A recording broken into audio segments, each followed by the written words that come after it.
And I believe that's why a single word, a one word New Year's resolution can be a powerful thing to decide to do because clarity always beats complexity.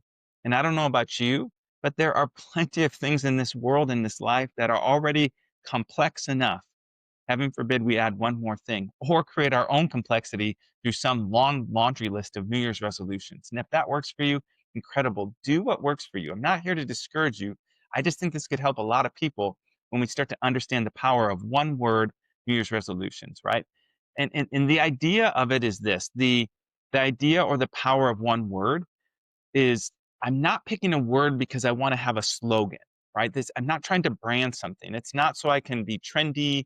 It's not something that I can post one time and then just forget about it, right? It becomes a filter, and it filters everything then we do moving into 2026. And here's why I love the one word, because so often we get started, and because there's so many unknowns, unforeseens coming, circumstances, maybe we could call them, is that I can use that word in every circumstance, in every situation to filter how I respond, to filter how you respond. And it filters what we say yes to or what we say no to. And it filters, why that would or wouldn't be a good decision, maybe based upon your goal. And so I can kind of use it as just a grounding point or a foundational starting point, and something to be in alignment with is a better way to maybe look at it.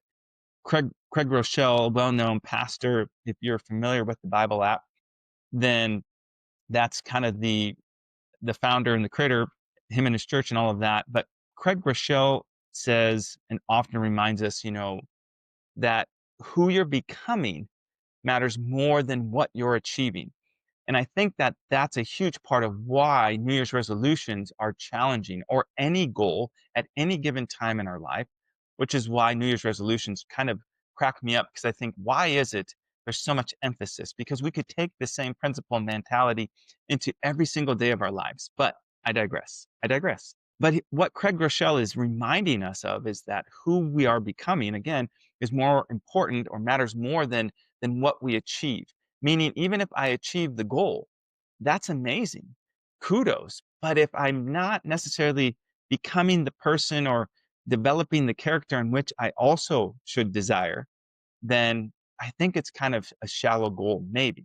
So one word helps us and helps you focus on who you're becoming as well, not just what you're doing, not just what we're trying to accomplish. And that's huge, because as I say so frequently to my son, to my kids now, especially as they get involved in sports, the oldest has been in sports for a while, but I always tell them character over talent. It's not no character and only talent, because I don't want him to not use his God-given gift of playing soccer, for example, which is what he plays. I just don't want him to score a goal, accomplish all of his goals and what he wants to do when it comes to soccer, but not develop his character. And so he can use that word character as his one word. How does this help my character? How does my character show up when I'm on the field? How does my character show up when I'm off the field? Am I am I using good character right now as I'm talking to, whatever it may be? You get the drift. And so that can so often shape us, right? One word can shape everything we do. When we choose one word intentionally, it shows up everywhere. It shows up in your marriage, in how we speak to one another, how we listen, how we forgive. It shows up in our family. Am I being patient, as husbands, as fathers, as wives, mothers, as parents? Am I being patient is tough. Am I being present? Am I actually listening to what my kids are saying or asking, right? How is it showing up in my leadership inside the four walls in my home, right? Is the one word I choose, is that foundational for how I'm creating a good atmosphere inside the four walls, inside the home? Not just rules, right? Not just the rules that we reinforce or enforce, I should say, but am I actually creating a good atmosphere through the one word I use? This is why Kingdom Family Movement right, always comes back to alignment.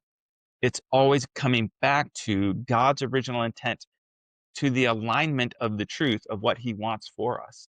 And I'm going to come back to that because there's something powerful that happened in our family, or it hasn't happened yet, but we talked about it and the importance of why I think it is so powerful. Of course, very biased, but either way, whatever. But truth over what's easy, right? It's choosing conviction over comfort.